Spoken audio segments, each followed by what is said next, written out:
జై జవాన్ జై కిసాన్. నన్ను ఇద్దరు ముగ్గురు అడిగే క్వశ్చన్ ఏంటంటే, అత్తమాన మేడం మాకు ఏమన్నా తీసుకొచ్చి ఇవ్వగలరా అంటే, మా ఇది ఫార్మింగ్ ఏఎస్ఆర్ నగర్కి రాయలానికి దగ్గర ఉంటుంది. సో ఇక్కడ వాళ్ళు ఎవరైనా సరే అడిగితే మినిమం ఒక 10 కట్టల వరకు ఆకుకూరలు అయితే తెచ్చి ఇవ్వగలం.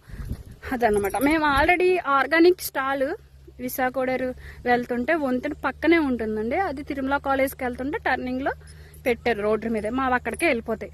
మీకు అక్కడ ఉన్న వాళ్ళు అక్కడ కొనుక్కోండి. రాయలానికి ఏఎస్ఆర్ నగర్కి మధ్యలో చెప్పానుగా మినిమం 10 కట్టలు ఏ ఆకుకూరైనా 10-15 కావాలి అంటే కనుక మెసేజ్ చేయండి, సరేనా? ఆ మందు లేకుండా పండింతారా అలాగే అంటారు అందరూ అంటే దానికి మా దగ్గర ఆన్సర్ లేదు. మేము చేసేదైతే 100% కరెక్టే. ఎందుకంటే మాకన్నా ఉన్న చుట్టుపక్కల చాలా వాళ్ళు అప్పుడే రేస్మెంట్ అయిపోతుంది. ఆర్గానిక్ అనేది చాలా లేట్గా ఎదుగుతుందండి, అందుకే మాకు చాలా టైం పడుతుంది. అదనమాట, అర్థమైందా? సో మీకు నమ్మకం ఉంటే కొనుక్కోండి, లేకపోతే లేదు. విలువ తెలిసిన వాళ్ళకి తెలుస్తుంది, తెలియని వాళ్ళకి మేమేం చెప్పలేం. సరే, anyway thanks your support. Follow me, subscribe my channel UV organic. So అందరూ అడిగింది ఇంటికి వెళ్తున్నాం, సర్దుకుంటున్నాం. Bye bye.